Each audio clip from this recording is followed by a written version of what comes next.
My name is Walter Kukulik. I'm Director of Sustainability for the Pulte Group. Pulte Group is the nation's largest home builder.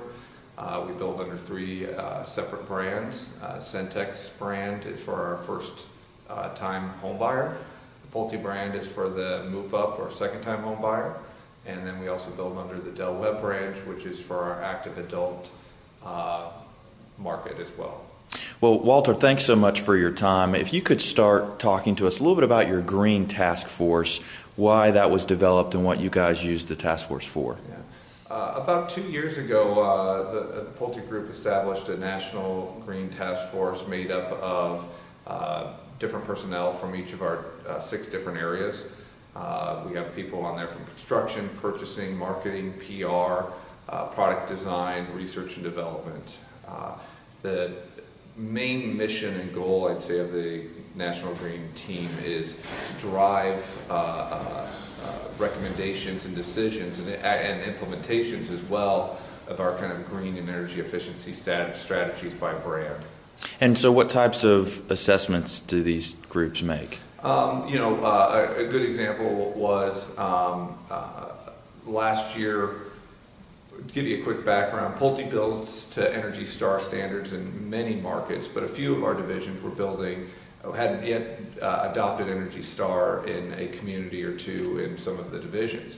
So one of the recommendations we had was that every division would build at a minimum 5 Energy Star homes to learn what the differences were between an Energy Star home and a standard home.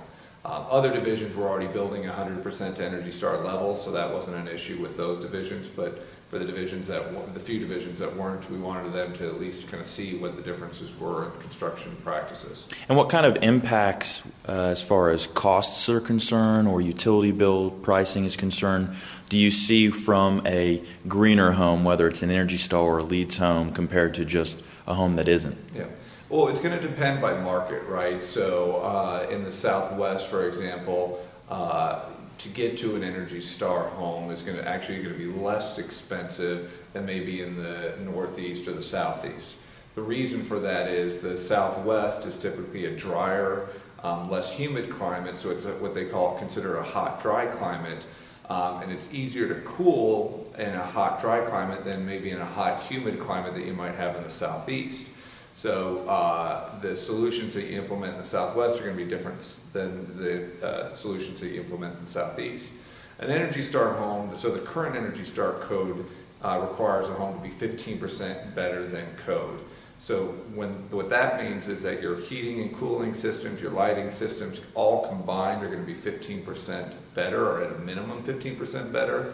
And so therefore, if you have a utility bill of just say an average of $200 a month, for gas and electric, you'd save 15%, so $30 a month would be your savings. So what types of work does Pulte do to actually look at the systems within the home to make sure that the energy use in that home is as low as possible? Yeah. The first thing that we'll do is we look at the first step is to look at the building envelope, and that's the windows and walls and ceiling, or the roof. And we look at how you insulate that, how do you seal air gaps, how do you make that a good saying that is out there in the market is build tight, or what is it, you want to build a tight envelope. And the reason is you want to control the air exchanges into and out of your home. Most new homes today that are built are very leaky. So when you build to a higher construction standard and a tighter building envelope, you control when air flows in and out of your home. So that's the first thing. After you look at the building envelope, then you want to look at the HVAC systems, the mechanical systems that you use to basically circulate and heat and cool your homes. SEER is a term that's out there in the market today that stands for Seasonal Energy Efficiency Rating. The higher SEER an air conditioner is, for example, the more energy efficient it is. So today, code is 13 SEER, and so if you were, in many markets we use 15 SEER as either option or standard to allow home buyers to kind of choose more energy efficient products. Same thing with the furnaces. You want to look at the efficiency of the furnace. A 95% efficient furnace is going to be better than an 80% efficient furnace. The reason is it's using, when it uses the fuel, more of the fuel is being used to actually heat a house instead of escaping up the flue or not being used to generate heating for the house. So what types of technologies do you guys look at when you're thinking about building lead homes? Many of the same things that go in standard with an Energy Star home. Energy Star is a baseline for the LEED program from an energy standpoint, but then on top of that you look at water conservation, indoor air quality, materials from both the recycled content as well as the durability of the materials. LEED also looks at location and linkages, meaning where the house is set, how close is it to schools, commercial, retail, post office, whatever. Ideally, the LEED for Homes program is what they consider a green program, and so you want to look at not just energy efficiency, but you look at what type of materials, where it's located, indoor air quality, water conservation, and the last part is homeowner education. Just like anything else, whether it's a camera, a car, or a blender, knowing how to use it properly is going to allow you to use it better, and that's kind of the viewpoint from a house. The house is a tool or a mechanical operation that homeowners need to know how to maintain and use. Do you see LEED homes becoming more of a presence in the marketplace, or is there still some time before that starts to penetrate? Yeah, well, I think the last count that I heard was it's around close to 5,000 LEED certified homes have been, certified since the LEED for Homes program started, which was about 2 years ago with the pilot program.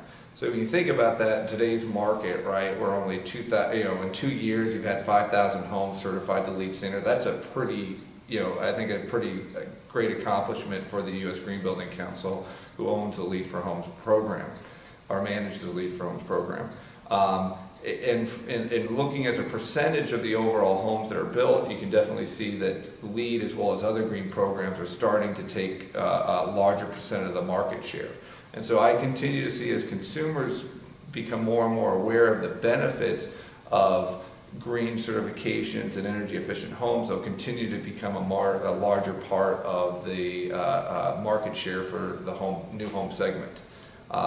The challenge is, I think, that homeowners need to continually to educate themselves. That's the biggest thing. Your home is the most important decision that you ever buy, and I don't think, in general, the industry, we don't do a good job of educating people about what are the differences between old homes and new homes, or Energy Star homes and non-Energy Star homes. So final question, what does Pulte do to make sure that their customers are educated?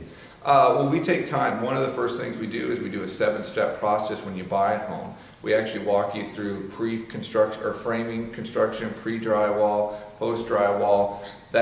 So it's a 7-step process. So we meet with the homeowner 7 times before they finally sign the contract on that house, so they can see what's behind the walls. That's something I always say. It's not what you don't see, it's what's behind the walls that you see.